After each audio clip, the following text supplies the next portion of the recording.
The darkest truth about religion, uncovering the path to true love and freedom. What if everything you've ever known about love and faith has been a lie? Imagine a world where religion has placed chains on your soul, binding love behind walls of fear and judgment. Today, we're going beyond the teachings and the traditions to uncover a truth so profound that it could change the way you see yourself, your relationships, and the world.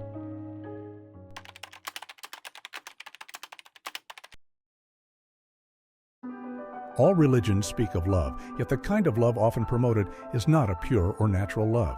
Instead, it's a love tangled with fear, control, and expectations, a love inherited by humanity almost like a hereditary misfortune. In trying to regulate love, religion has not opened its gates, but rather closed them, blocking love's true stream and leaving us with a falsified version. Ironically, the very figures who are revered as leaders and symbols of love have, in many ways, distorted its essence. This distortion is universal, affecting people from east to west, from India to America. The current of love has yet to fully emerge in humanity. Society claims that it's because people are flawed, impure, or somehow incapable of pure love. But the mind is not poison. Rather, it is those who fill the mind with repressive teachings that have turned love into something heavy and burdened. In truth, everything in creation is pure nectar. It is human conditioning shaped by religious and societal norms that transforms this nectar into something painful and confusing. Reflect on this. If this sickness of misunderstanding love is not corrected, then true love will remain a distant dream now and in the future. We have blindly accepted flawed principles from the very sources that stunted love's potential, teachers, saints, and leaders who misunderstood love's purpose. By failing to question these inherited beliefs, we have allowed a subtle chaos to form within us, where human nature itself is portrayed as inherently sinful. But man is not wrong. Only our understanding of love is. This chapter sets the stage for a much larger journey.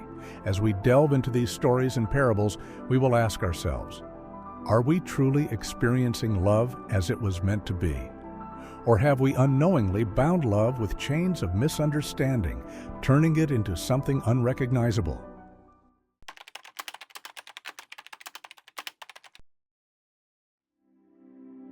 Our story begins with a king, a man whose curiosity and love for collecting unique items were known throughout the land. One day, he notices a humble hawker selling fans on the street. The hawker boldly claims that his fans are extraordinary, guaranteed to last 100 years, and asks an astonishing price for them. Intrigued by this audacious promise, the king buys a fan, though it seems ordinary at best.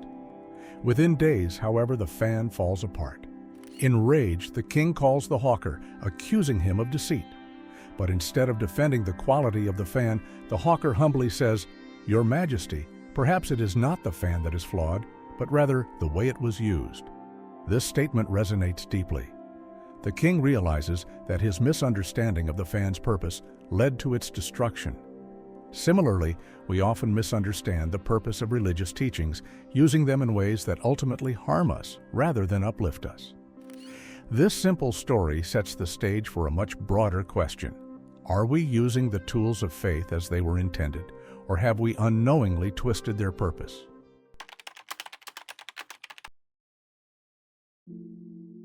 From the moment we are born, society begins shaping us, teaching us what is right and wrong, instilling beliefs about love, attraction, and desire. As young children, we are often told that these natural feelings are sinful, something to be hidden, suppressed, or overcome. This creates an inner conflict, one that grows as we do.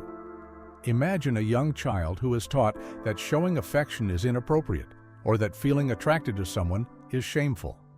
This child grows up suppressing these feelings, denying their existence. Yet, like a river blocked by a dam, these emotions do not disappear. Instead, they build up, seeking release. Religion, instead of guiding us to harmony, often magnifies this inner struggle.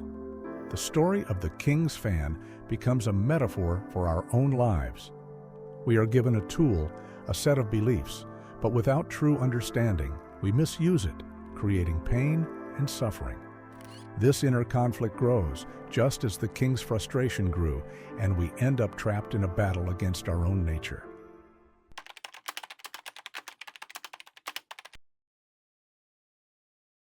Every culture speaks of love as a pure and noble force, yet the love we are taught is often tainted by judgment and repression. Think of love as a river, naturally flowing and free. But imagine what happens when this river is dammed, its natural course obstructed. The Ganges River, flowing from the Himalayas, doesn't question its path or seek permission to reach the ocean. It flows because that is its nature. Just as the Ganges flows, love too is meant to move freely within us, guiding us towards deeper connections and higher understanding.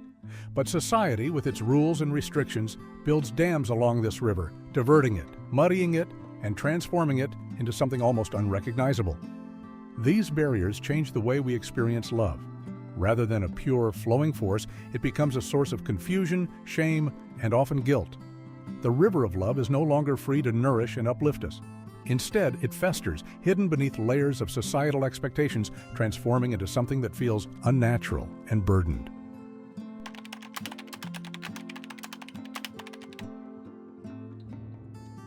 Our story shifts to a humble farmer who finds himself entangled in a struggle with self-doubt and insecurity.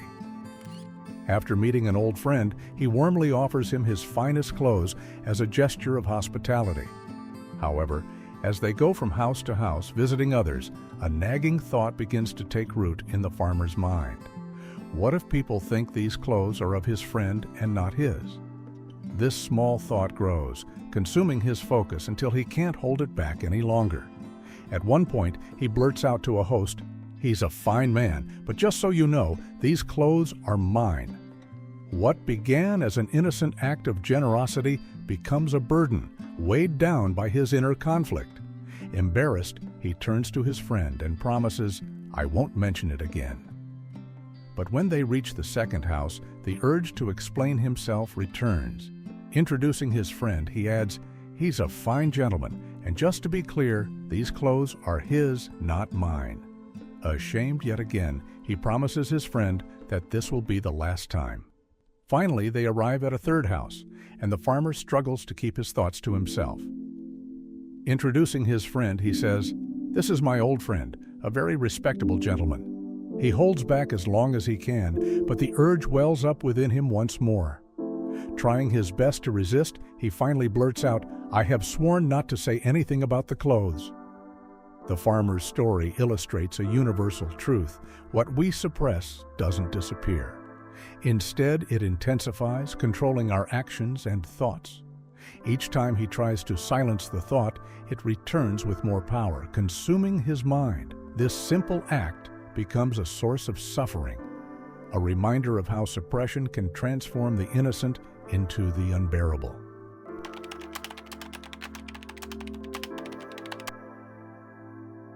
Tradition has instilled in us the belief that natural desires are sinful, leading to an endless cycle of suppression.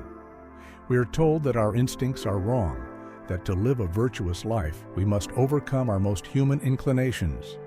But what happens when you keep tightening your grip on something as basic as human nature?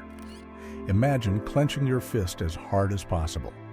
For a moment, you may feel in control, but as time goes on, it becomes painful. Eventually, your grip will weaken and the hand will release. This is how suppression works. The tighter the grip, the stronger the reaction when it finally lets go. The cost of this suppression is evident in our relationships, in marriages filled with unspoken resentments, in families torn by unaddressed conflicts, and in individuals plagued by shame and guilt. Rather than purifying us, this approach leaves us fractured, anxious, and unable to experience the true depth of love.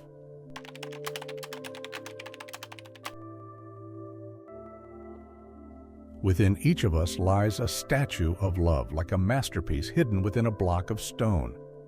A sculptor chipping away at the rock doesn't add anything to create the statue. Instead, he removes the layers that obscure it.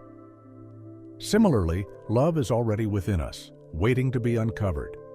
Society has layered it with judgment, expectations, and fears, so much so that we barely recognize it.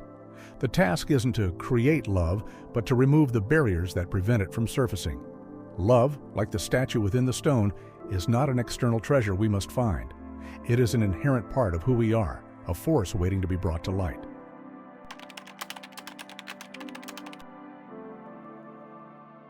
Just as the Ganges will find its way to the ocean despite obstacles, our quest for love and truth is unstoppable. Society may place barriers in our path, teaching us to fear our own nature, but our inner longing for connection and truth cannot be permanently silenced. Imagine a river meeting countless obstacles, but still pushing forward. This is the essence of human spirit, a relentless drive to find love, to experience freedom, and to connect with something greater. The river will flow, whether in the open or underground, for its purpose is to reach the ocean. Likewise, no amount of societal constraint can fully block the river of love within us.